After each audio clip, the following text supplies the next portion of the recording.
तो गाइस कैसे हैं आप सब लोग। टू डीमन के एपिसोड 61 के साथ हाजिर हो। तो लास्ट एपिसोड के एंड पे हमने देखा था ऑस्ट्रेलिया ब्लू स्पिरिट यानी जियोन के सामने वहां पर अपना सर टेक देते हैं और उसे कहते हैं कि मैं यहाँ पर अपनी लॉर्ड को ग्रीट करता हूँ। ब्लू स्पिरिट जो होती है इस बात से काफी ज्यादा खुश होती है और कहते हैं कि मुझे यकीन था कि ली हाउस होल्ड के लोग जो यहाँ पर अभी मुझसे वफादार होंगे वो कभी यहाँ पर गद्दारी नहीं कर सकते और जहाँ पर तुम अभी तक मुझसे वफादार हो इस बात का सबूत है। और साथ ही वो जियोन से कहते हैं कि मॉर्टल क्या तुमने देखा जहाँ पर ये होती है असली वफादारी। पिछले 100 साल से ये लोग अभी तक यहाँ पर मुझसे वफादार है। तुम्हारा जियोन उसकी बात सुनने के बाद सोच रहा था कि इसने यहाँ पर उसके सामने सर झुकाया और इसने इस बात को मान लिया कि इसके साथ वफादार है, लेकिन मैं इस बात को इतनी आसानी से कैसे मान सकता हूँ। मैं कोई इतना बड़ा बेवकूफ नहीं हूँ, मुझे यहाँ पर इसका टेस्ट लेना होगा। और इसी के साथ ही वो सोच रहा था कि इतने सालों से यानी 100 साल से कोई यहाँ पर किसी के साथ वफादार कैसे रह सकता है जबकि वो बंदा यहाँ पर मर चुका है, यानी उसका लॉर्ड पहले से यहाँ पर मर चुका है। मैं नहीं चाहता कि यहाँ पर ब्लू स्पिरिट जो है वो इसकी वजह से डिसअपॉइंट हो जाए। और इसी के साथ ही वो कहता है कि ये इतना भी बुरा नहीं है। और इसी के साथ ही वो अपने पास से अपने डॉल को निकालता है जिसके अंदर उसने ब्लू स्पिरिट को रखा हुआ था। तो उस डॉल को निकालने के बाद उसको एक्टिवेट करता है। दूसरी तरफ दिखाते हैं कि ब्लू स्पिरिट जो होती है वो आगे बढ़ती है और आगे बढ़कर वहाँ पर बहुत ज्यादा खुश हो रही होती है और मास्टर ली के साथ वहाँ पर बात करने लगती है। शायद उसे वहाँ पर उसकी फैमिली की कंप्लीट टेक्निक बताने लगती है। इसी के साथ ही हमारा जियोन उसे सील कर देता है। तो इसी के साथ ही ब्लू स्पिरिट जो होती है वापस से अपने उसी डॉल के अंदर चली जाती है। वो उसे अपनी एन्चेंटमेंट की टेक्निक से दोबारा से उसके अंदर सील कर देता है। तो वो चिल्ला कर उसे कहता है कि मॉडल कहीं तुम्हारा दिमाग तो नहीं खराब हो गया, तुम क्या कर रहे हो। अभी मुझे यहाँ पर अपना एक फॉलोअर मिला है, मैं यहाँ पर उससे बात करने वाली थी और तुमने यहाँ पर मुझे दोबारा से डॉल में क्यों सील कर दिया। इस बात से मास्टर ली भी काफी ज्यादा हैरान होते हैं और कहते हैं कि अभी यहाँ पर क्या हुआ, मेरी लॉर्ड कहाँ पर चली गई है। तुम्हारा जियोन उसे कहता है कि मैं ही तुम्हारा लॉर्ड हूँ, इस वक्त मैं तुम्हारे सामने खड़ा हूँ, क्या तुमने यहाँ पर देखा नहीं वो मेरे साथ है। तो वो कहता है हाँ वो आपके साथ है, लेकिन मैं यहाँ पर उनसे भी बहुत सारे सवाल पूछना चाहता हूँ। तुम्हारा जियोन उसे कहता है कि अगर तुम्हें कुछ पूछना है तो तुम मुझसे पूछ सकते हो क्योंकि मेरी बॉडी जो है उसके लिए यहाँ पर वैसल है, यानी कि वो मेरी बॉडी के अंदर रहती है। और अगर तुम्हें कुछ भी पूछना है तो तुम डायरेक्टली मुझसे पूछ सकते हो, मैं उनसे पूछकर तुम्हें यहाँ पर सारे सवालों के जवाब दे सकता हूँ, यानी कि मैं ही अब यहाँ पर तुम्हारी लॉर्ड हूँ। ये बात सुनने के बाद ब्लू स्पिरिट भी काफी ज्यादा हैरान होती है। जब किसी के साथ हमारा जियोन वहाँ पर बैठ जाता है, चाय पी रहा था, सोच रहा होता है कि मैं यहाँ पर ब्लू स्पिरिट की तरह कोई बेवकूफ नहीं हूँ जो यहाँ पर इसके पे इतनी आसानी से भरोसा कर लूँ। पहले मुझे यहाँ पर देखना होगा कि ये वाकई में यहाँ पर हमारे साथ वफादार है भी या नहीं, और अगर ये वाकई में यहाँ पर वफादार है तो फिर तुम्हें यहाँ पर पिछले कई सालों की इसकी जो वफादारी है वो सारी की सारी अपने लिए रखने वाला हूँ। ब्लू स्पिरिट को इसमें से कुछ भी नहीं मिलेगा। उसके साथ ही थोड़ी देर के बाद हमारा जियोन जो होता है पेपर के ऊपर उसकी टेक्निक को लिखता है और साथ ही वो टेक्निक उसको हैंड ओवर करता है और कहता है कि ये लो ये कंप्लीट तुम्हारे लिए है, टेक्निक तुम्हारे लिए है। तो वो इसको पढ़ने के बाद काफी ज्यादा हैरान होता है। मास्टर ली कहता है कि मेरे ग्रैंडफादर कहते थे कि लूनार वेन की जो मास्टर हैं वो इस टेक्निक को कंप्लीट कर सकते हैं और उनके पास ये कंप्लीट टेक्निक थी, तो तुमने यहाँ पर इस टेक्निक को कंप्लीटली मेरे लिए लिख दिया है। तो मास्टर ली उसे कहता है कि तुमने इस टेक्निक को बड़ी आसानी से पूरा कर दिया जबकि मैं इस टेक्निक को पिछले कई अरसे से कंप्लीट करने की कोशिश कर रहा हूँ, तुम तो वाकई में बहुत ज्यादा अमेजिंग हो। जबकि ब्लू स्पिरिट वहाँ पर अंदर से सोच रही होती है कि मैं भी यहाँ पर जब तक जिंदा थी तब तक इस टेक्निक को कंप्लीट नहीं कर पाई थी। मेरे मरने के बाद जब मैं दोबारा से यहाँ पर स्पिरिट बनी उसके बाद मेरी स्पिरिचुअल आई ओपन हुई तो उस वक्त मैंने इस टेक्निक को कंप्लीट कर लिया। जीते हुए मैं कभी भी इस टेक्निक को कंप्लीट नहीं कर पाई। अगर मैं यहाँ पर इस लड़के को ये सारी टेक्निक्स के बारे में नहीं बताती और ये लड़का इसको ये टेक्निक्स लेकर नहीं देता तो वैली मास्टर कभी भी यहाँ पर इसके ऊपर कंप्लीट भरोसा नहीं करता। लेकिन अब मुझे लगता है कि वो इस लड़के के ऊपर पूरा भरोसा करेगा और इस बात का नाजायज फायदा उठाने वाला है। मास्टर ली उसे कहता है कि मुझे यहाँ पर एक बात की समझ नहीं आई कि तुमने यहाँ पर कंप्लीट मुझे टेक्निक क्यों नहीं दी, क्योंकि इसके अंदर अभी भी कुछ चीजें मिसिंग है। तुम्हारा जियोन उसे कहता है तुमने बिल्कुल ठीक कहा। तो मास्टर ली उसे कहता है कि अब इस बात का क्या मतलब है। तुम्हारा जियोन उसे कहता है कि हाँ ये कंप्लीट हो सकती है लेकिन मुझे इसके लिए बहुत ज्यादा केयरफुल रहने की जरूरत है क्योंकि तुम इस वक्त एक ऐसी पोजीशन में हो जहाँ पर अगर तुम इस टेक्निक को यूज करते हुए अपने ली हाउस होल्ड की पोजीशन को दोबारा से रिकवर कर लेते हो तो बहुत सारे लोगों की नजरों में आ जाओगे और सभी लोग यहाँ पर तुम्हारे पर शक करना शुरू कर देंगे। और मैं ऐसा बिल्कुल भी नहीं चाहता कि तुम्हारी ही फैमिली के साथ फिर से वैसा ही हो जैसा पहले एक बार हो चुका है। तो ये बात सुनने के बाद उसी के साथ अपना सर वहाँ पर दोबारा से टेकते हैं। वो घुटने टेक कर अपना सर ग्राउंड के पटकना स्टार्ट करते हैं और कहते हैं कि मैं आज के बाद से अपनी लॉयल्टी अपनी ली जानी के मास्टर को आपको यहाँ पर मैं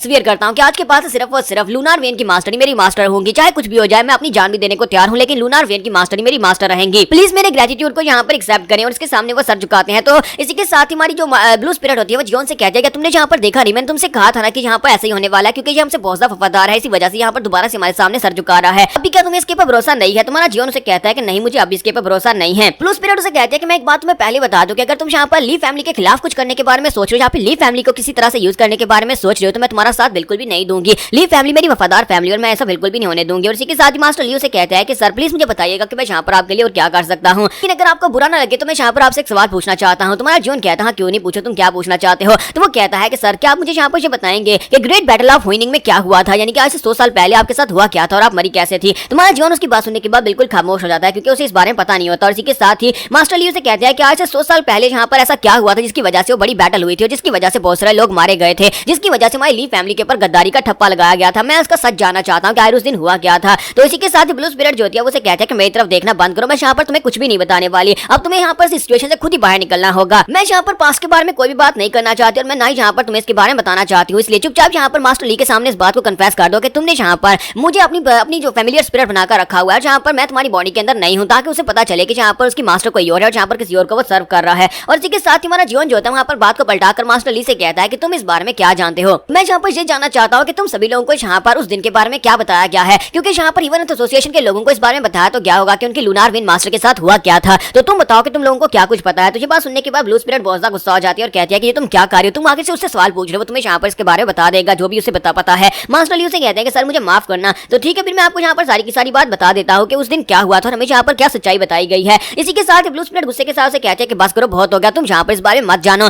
जब वक्त सही आएगा उस वक्त तुम्हें खुद ही सब कुछ पता चल जाएगा। जॉन से कहता है कि तुम्हें यहाँ पर खुद से मुझे बता देना चाहिए था। और इसी के साथ हमारा जॉन जो होता है उसकी डोल को वापस से अंदर छुपा देता है और कहता है कि अब चुपचाप बैठी रहो, मुझे यहाँ पर जाने का पूरा हक है, मैं यहाँ पर जानना चाहता हूँ कि तुम्हारे साथ हुआ क्या था और तुम यहाँ पर मुझे अपने पास के बारे में कुछ बताना नहीं चाहती। तो जैसे वहाँ पर मास्टर ली से बताना स्टार्ट करते हैं कि उस दिन क्या हुआ था। इसी के साथ ब्लू स्पिरिट जो होती है उसकी डोल के अंदर क्रैक्स डालना शुरू कर देती है और कहती है कि अगर तुम यहाँ पर इससे और ज्यादा पूछोगे तो यहाँ पर तुम्हारी डोल के अंदर क्रैक पड़ जाएंगे और मैं यहाँ पर इसके अंदर से बाहर निकल आऊंगी। और उन्हें वहाँ पर जबरदस्त एनर्जी महसूस होती है। तो वो दोनों वहाँ पर चुप कर जाते हैं, वहीं पर साइड के ऊपर देखते हैं क्योंकि वो एनर्जी वहाँ पर से नहीं आई होती बल्कि बाहर से आई होती है। जॉन कहता है कि अचानक से क्या हुआ है। ब्लू स्पिरिट से कहता है कि मुझे लगता है किसी ने अपनी शामन पावर्स को यूज किया है। और इसी के साथ ही मास्टर ली उठकर खड़े होते हैं, जाकर खिड़की में से बाहर की तरफ देखते हैं। वहाँ पर से देखने के बाद कहते हैं कुछ तो हुआ है। हमारा जॉन उससे पूछता है कि क्या हुआ है, तो वो कहता है कि कुछ तो हुआ होगा, लगता है कि हमारे असैसिन पवेलियन के शामन जो है वो यहाँ पर कुछ कर रहे हैं, इसके अलावा ज्यादा कुछ नहीं हुआ होगा। कि हमारा जॉन उसे कहता है कि वैली मास्टर मुझे यहाँ पर तुमसे एक फेवर चाहिए। तो वो कहता है हाँ बताया आपको क्या चाहिए। तुम्हारा जॉन उसे कहता है कि मैं कुछ देर के लिए इस वैली से बाहर जा रहा हूँ, तो क्या मैं जा सकता हूँ। तो वो कहता है हाँ क्यों नहीं। उसी के साथ हमारा जॉन वहाँ पर से बाहर निकल जाता है। जबकि बाहर का सीन दिखाते हैं कि वहाँ पर एक गार्ड होता है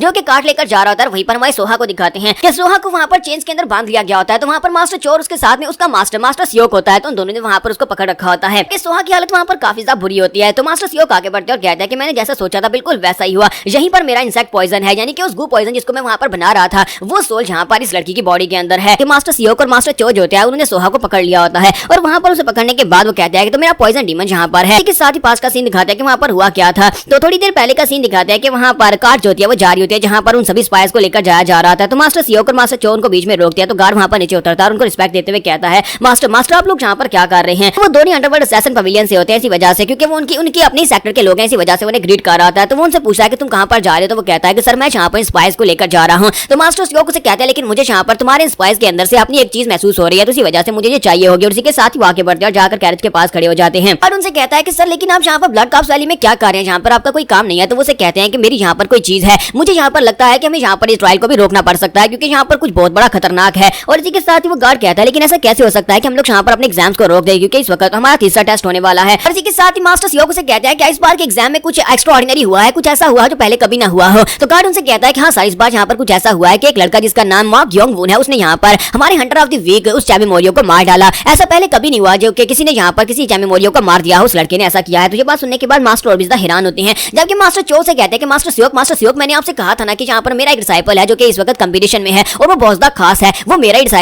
डिसाइपल है मॉक योंग वून, उसी ने यहाँ पर उसको मारा है। प्लीज यहाँ पर एग्जाम को रुकवा देना और मेरे डिसाइपल को बाहर निकलवा दे, मैंने आपसे कहा था कि वो एक बहुत ही खास डिसाइपल है। तो मास्टर उसकी बात सुनने के बाद सोच रहे होते हैं कि अगर उस लड़के ने उसकी कल्टीवेशन के ब्लॉक होने के बावजूद हंटर ऑफ द वीक को मार डाला है तो इसका मतलब यह है कि वो लड़का वाकई में बहुत ज्यादा टैलेंटेड है। लगता है कि मुझे भी उस लड़के से मिलना चाहिए। और इसी के साथ ही उसे कहता है कि हाँ क्यों नहीं, चलो फिर पहले यहाँ पर अपना काम खत्म करते हैं और उसके बाद जाकर तुम्हारे उस डिसाइपल को ढूंढते हैं। और साथ ही वहाँ पर वो अपनी पावर्स को रिलीज करते हैं और इसी के साथ एक फॉर्मेशन क्रिएट करते हैं। जैसे वहाँ पर फॉर्मेशन क्रिएट करते हैं वो एक बैरियर बन जाता है जिसके साथ वो गार्ड जो होता है वो बेहोश होकर पीछे की तरफ गिर जाता है। और उस गार्ड के पीछे गिरने के साथ ही मास्टर चो भी पीछे की तरफ फट जाते हैं। तो वो कहता है कि मास्टर यहाँ पर कर क्या रहे हैं। उन्होंने यहाँ पर एक बहुत ही पावरफुल एनर्जी बैरियर क्रिएट किया है, लगता है कि वो लोग मास्टर सियोक यहाँ पर किसी स्पिरिट को पकड़ने की कोशिश कर रहे हैं। और इसी के साथ ही सोहा जो होती है वो कार्ड के अंदर से अपनी चेन्स के साथ मास्टर सियोक के ऊपर अटैक करती है, लेकिन मास्टर सियोक जो होते हैं उसी की चेन को वहाँ पर यूज करते हुए उसकी चेन को उसके गले में लपेट कर उसे अंदर से बाहर खींच लाते हैं और सोहा इस वक्त उनके सामने आकर गिर जाती है। तो मास्टर सियोक कहते हैं तो मेरा पॉइजन इंसेक्ट यहाँ पर है और वो वहीं पर अपने रिचुअल को परफॉर्म करना स्टार्ट करते हैं। जबकि दूसरी तरफ मास्टर सियोक की कहानी बताई जाती है कि मास्टर सियोक जो थे कभी यहाँ पर अंडरवर्ल्ड पवेलियन के मास्टर नहीं हुआ करते थे, ये एक शामन थे लेकिन इतने खास शामन नहीं थे। इन्हें यहाँ पर पावर का क्रेज है, इन्हें पावर चाहिए थे, इसी वजह से इन्होंने यहाँ पर 8 साल की उम्र में एक केव को ढूंढ निकाला जहाँ पर कोई बहुत ही पुराने एंशिएंट शामन जो थे वो अपनी टेक्निक्स को परफॉर्म किए जाते थे। वहाँ पर एक फॉरबिडन टेक्निक थी, जिस फॉरबिडन टेक्निक को यूज करते हुए मास्टर सियोक ने उस टेक्निक को अपने लिए सीख लिया। वो एक बहुत ही खतरनाक मेथड था लेकिन इसके बावजूद मास्टर सियोक ने उस मेथड को मास्टर किया। हालांकि उनकी इस टेक्निक की वजह से दूसरे शामन जो थे उसे डिमोनिक शामन कहने लगे और बाकी के शामन पवेलियन में उसका कोई हाथ नहीं रहा, यानी कि उसे वहां पर से निकाल दिया गया। इसी वजह से बेचारे के पास ह्यूमन अर्थ एसोसिएशन को ज्वाइन करने के अलावा कोई रास्ता नहीं था। ह्यूमन अर्थ एसोसिएशन के लोगों ने यहाँ पर इसे बहुत अच्छे तरीके से वेलकम किया और जहाँ पर आने के बाद इसने कॉर्प्स डेड वैली को यूज करना स्टार्ट किया। वो वहाँ पर कॉर्प्स डेड वैली के एग्जाम में मरने वाले बच्चों की डेड बॉडीज को यूज कर रहा था ताकि एक बहुत ही पावरफुल ब्लू स्पिरिट बना सके और उस ब्लू स्पिरिट को अपनी पोजेशन में लेने के बाद इसका लेवल और भी ज्यादा बढ़ जाएगा और जो बहुत ज्यादा पावरफुल बन जाएगा। तो मास्टर चो क्योंकि आपको पता है कि वो इन चीजों को देख नहीं सकते, लेकिन अब यहाँ पर कस्ट बैरियर की वजह से वो सोहा को देख पा रहे होते हैं। तो वो से कहते हैं कि मास्टर सियो क्या यही वो पॉइजन इंसेक्ट है जो आपने खो दिया था। तो मास्टर से कहते हैं कि हाँ मैंने यहाँ पर इसको खो दिया था, शुक्र है कि यहाँ पर ये ग्रीन स्पिरिट लेवल तक तो पहुंच गया है। मुझे तो लगा था कि ये ब्लू स्पिरिट बनेगा क्योंकि मैंने यहाँ पर इसे ब्लू स्पिरिट बनाने के लिए वहां पर छोड़ा था, लेकिन किसी ने तो इसे वहाँ पर से निकाला है, या कोई कुछ मेमोरी हो सकता है या फिर कोई इंसान हो सकता है जिसने इसे वहाँ पर से निकाला है। दूसरी तरफ हमारी सोहा सोच रही होती है कि मैं इस बंदे को मारना चाहती हूँ, लेकिन इस बंदे की पावर मुझसे बहुत ज्यादा है, मैं चाहकर भी इसको मार नहीं सकती। मुझे यहाँ पर बस वेट करना होगा। लगता है कि मेरे मास्टर यहाँ पर जल्दी वापस आएंगे, या फिर मुझे खुद मास्टर के पास जाना होगा। उठकर वहाँ पर से भागने की कोशिश करती है। जैसे वो भागने की कोशिश करती है तो मास्टर चो भी अपनी पावर्स के साथ उसके ऊपर अटैक करते हैं। तो मास्टर चो से कहता है कि तुम्हें क्या लगता है कि तुम यहाँ पर से भागकर जा पाओगे, और उसके ऊपर अटैक करके वहीं पर गिरा देते हैं। तो वो उनसे कहती है कि शामंस, मैं यहाँ पर तुम दोनों को मार डालूंगी। तो मास्टर सियोक से कहते हैं कि हाँ क्यों नहीं, तुम यहाँ पर मैं जरूर मार डालना, लेकिन क्या तुम यहाँ पर वाकई में अपने डैड को इस तरह से मारना चाहते हो? तो मैं तो यहाँ पर तुम्हारे डैड की तरह हूं, क्योंकि तुम यहाँ पर मेरी वजह से बनी हो, मेरी वजह से पैदा हुई हो। तो तुम्हें यहाँ पर लगता नहीं है कि तुम्हें अपने डैड के साथ इतनी रूडली बात नहीं करनी चाहिए। और इसी के साथ ही वो कहते हैं कि अब यहाँ पर तुम्हारे एटीट्यूड को थोड़ा सा कम करने की बारी है। वो अपने पास एक चार्म निकालते हैं, और उस चार्म को निकालने के बाद शामन चो से कहते हैं कि मेरे डिसाइपल, मैं यहाँ पर तुम्हें दिखाने वाला हूँ कि कैसे ग्रीन स्पिरिट को अपनी फैमिलियर स्पिरिट बनाया जाता है। ये ग्रीन स्पिरिट है जिसका अभी तक कोई मास्टर नहीं है, और मैं यहाँ पर तुम्हें दिखाऊंगा कि इसको कैसे अपना फैमिलियर बनाया जाए, क्योंकि इसको फैमिलियर बनाना बहुत ज्यादा मुश्किल काम होता है। लेकिन क्योंकि तुम मेरे डिसाइपल हो तो मैं तुम्हें ये सब कुछ दिखाऊंगा। और इसी के साथ ही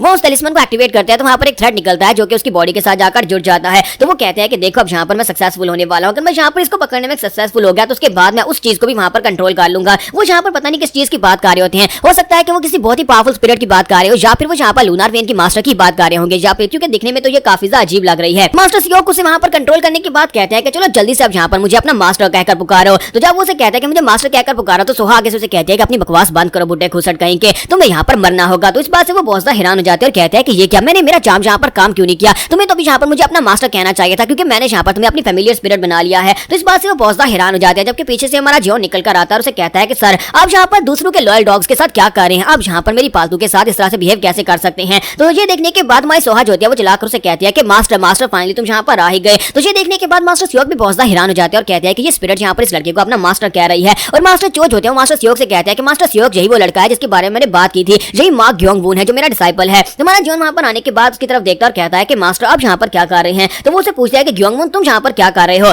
और साथ ही वो अपने मास्टर से इंट्रोड्यूस करवाते हैं और कहते हैं कि ये मेरे मास्टर हैं, इनका नाम मास्टर सियोक है। और हमारा जियोन जो होता है वहाँ पर मास्टर के सामने भी ग्रीटिंग्स देता है और कहता है ग्रैंड मास्टर मैं यहाँ पर आपको ग्रीट करता हूँ। और इसी के साथ ही ग्रैंड मास्टर से कहता है कि मुझे एक बात बताओ। तुम्हारा जियोन कहता है हाँ क्यों नहीं। तो वो कहते हैं क्या वाकई में इस चीज का तुम ऑनर हो? क्या तुमने यहाँ पर अपनी फैमिलियर स्पिरिट बनाया है? तो इसी के साथ ही मास्टर चो जो होते हैं भागते हुए हमारे जियोन के सामने जाकर खड़े हो जाते हैं और अपने मास्टर से कहते हैं मास्टर प्लीज शांत हो जाए, पहले यहाँ पर इसकी बात सुन ले। लेकिन मास्टर सियोक काफी ज्यादा गुस्से में होते हैं और अपनी पावर्स को रिलीज करते हैं और कहता है कि मेरे सवाल का जवाब दो, मैं यहाँ पर तुमसे क्या पूछ रहा हूँ? तुम्हारा जियोन कहता है हाँ क्यों नहीं, मैं यहाँ पर तुम्हारे सवाल का जवाब दूंगा। हाँ जी मेरी ही फैमिलियर स्पिरिट है। तो ये बात सुनने के बाद वो दोनों बहुत ज्यादा हैरान होते हैं। मास्टर सियोक उसे कहते हैं तो फिर यहाँ पर इस बात को साबित करो, इस स्पिरिट को यहाँ पर ऑर्डर दो। तो वो कहते हैं कि अगर तुमने इस स्पिरिट को ऑर्डर दिया और जो तुम्हारी बात मानेगी तभी मैं इस बात के ऊपर यकीन करूंगा। तुम्हारा सियोक कहता है कि अच्छा ठीक है। वो सोहा से कहता है कि सोहा मेरी तरफ आ जाओ। तो सोहा उसकी बात सुनने के बाद कहती है हाँ मास्टर। वो चुपचाप जाकर अपने मास्टर के पीछे खड़ी हो जाती है। मास्टर चोट लाकर उसे कहता है कि लड़के ये तुमने क्या कर दिया? तुमने यहाँ पर क्या किया है? तुमने मास्टर सियोक के सालों की तपस्या को भंग कर दिया। उन्होंने यहाँ पर सालों की मेहनत की थी और तुमने यहाँ पर उसको अपना बना लिया है। हमारा जियोन उसे कहता है कि मुझे नहीं लगता कि मुझे यहाँ पर किसी को भी इस बारे में बताने की जरूरत है कि मैं यहाँ पर अपने फ्री टाइम में क्या कुछ करता हूँ। तो इसी के साथ ही मास्टर चोज होते हैं उसे कहता है कि तुम्हारी हिम्मत कैसे भी यहाँ पर मेरी बात का जवाब न देने की। अब मैं तुम्हें दिखाता हूँ कि यहाँ पर एक पालतू कुत्ता होना क्या होता है। और साथ ही वहाँ पर उसके बाजू के ऊपर लगे हुए ब्रेसलेट को एक्टिवेट करते हैं, क्योंकि इस ब्रेसलेट की मदद से वो जो भी उसे ऑर्डर्स देंगे उसे फॉलो करना पड़ेगा, चाहे वो यहाँ पर उसे कोई सवाल पूछे या फिर उसे कुछ भी करने का कहे वो करना पड़ेगा। कि उस मंत्र के बोलने की वजह से हमारे जियोन के बाजू के ऊपर जो बीड होते हैं वो चमकना शुरू हो जाते हैं।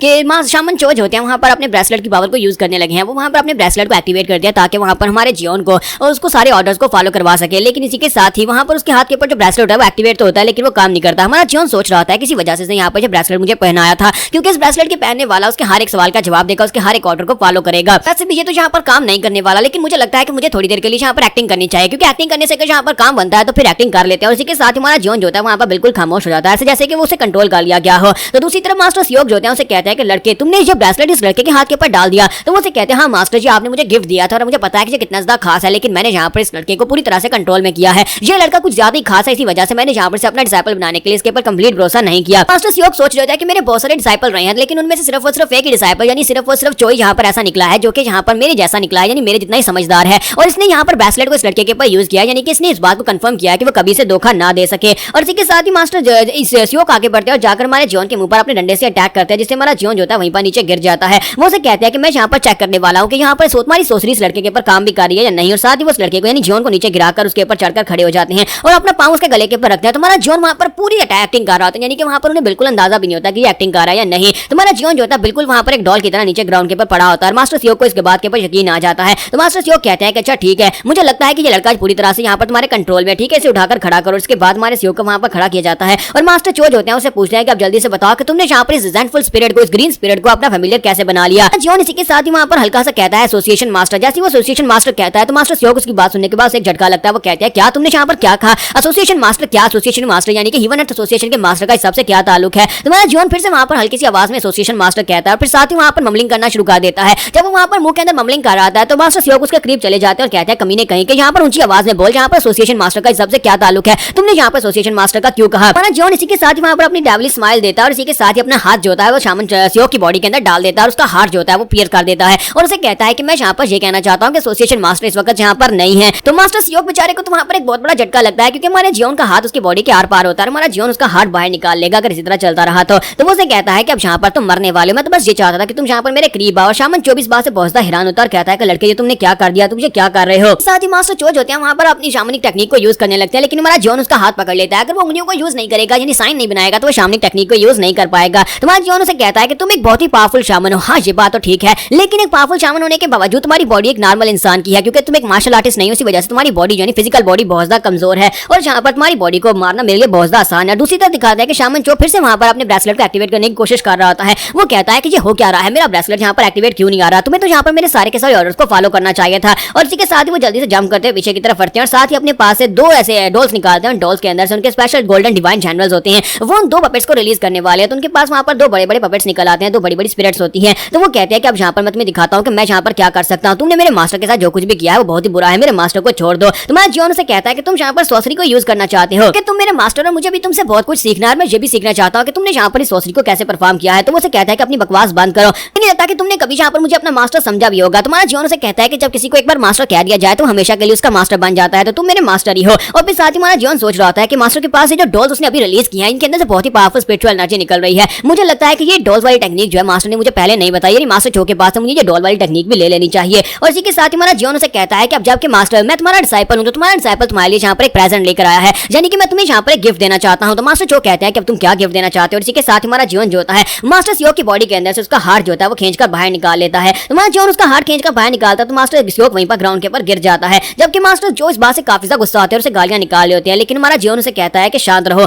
मैं यहाँ पर तुम्हारे लिए एक अपॉर्चुनिटी लेकर आया हूँ। क्या तुम यहाँ पर अपने डिसाइपल की तरफ से दी गई अपॉर्चुनिटी को कैश नहीं करना चाहोगे? ये तुम्हारे लिए एक बहुत बड़ी अपॉर्चुनिटी है। और इसी के साथ हमारा जियोन से कहता है क्या तुम अंडरवर्ल्ड पवेलियन के नए मास्टर बनना चाहोगे, क्योंकि अंडरवर्ल्ड पवेलियन के नए मास्टर की पोजीशन खाली है। और मास्टर 24 बार से पहुंचता हैरान होते हैं और कहता है कि तुम क्या कह रहे हो? मुझे लगता है कि मेरे मास्टर के मरने के बाद मैं ऐसे ही यहाँ पर अपने मास्टर की पोजीशन के ऊपर बैठ जाऊंगा और ये इतना भी आसान नहीं है जैसा तुम यहाँ पर सोच रहे हो। जियोन से कहता है कि हाँ ये बात तो वाकई में सच है कि इतना आसान नहीं है। तो मास्टर चो से कहता है कि ऐसा नहीं है कि मुझे अपने मास्टर से कुछ ज्यादा ही प्यार था, क्योंकि मेरा मास्टर एक बहुत ही कमीना इंसान था। मैं तो सिर्फ और सिर्फ उसे फॉलो कर रहा था क्योंकि वो एक बहुत ही कमीना इंसान था। लेकिन इसका मतलब ये तो नहीं है कि यहाँ पर पवेलियन मास्टर और एसोसिएशन मास्टर मुझे यहाँ पर अंडरवर्ल्ड असैसिन पवेलियन की जगह दे देंगे, यानी कि मास्टर की जगह मुझे दे देंगे। कोई मुझे यहाँ पर पोजीशन के ऊपर इतनी आसानी से बैठने नहीं देगा। अगर मैं यहाँ पर मास्टर की पोजीशन के ऊपर बैठ भी जाता हूँ तो सभी लोग यहाँ पर मुझसे सवाल पूछेंगे कि मेरा मास्टर मरा कैसे है। तुम्हारा जियोन से कहता है कि क्योंकि यहाँ पर तुम अपने मास्टर को नुकसान नहीं पहुंचा रहे, मैं यहाँ पर तुम्हारे लिए पूरे का पूरा बंदोबस्त करके देता हूँ। और इसी के साथ हमारा जियोन जो होता है उसका हाथ पकड़ता है और उस हाथ को पकड़कर वहाँ पर एक स्पेशल टेक्निक परफॉर्म करने लगा है। तो इस बात से मास्टर बहुत ज्यादा हैरान हो जाते हैं और कहते हैं कि ऐसा कैसे हो सकता है, क्या तुम यहाँ पर उस टेक्निक को परफॉर्म करने वाले हो?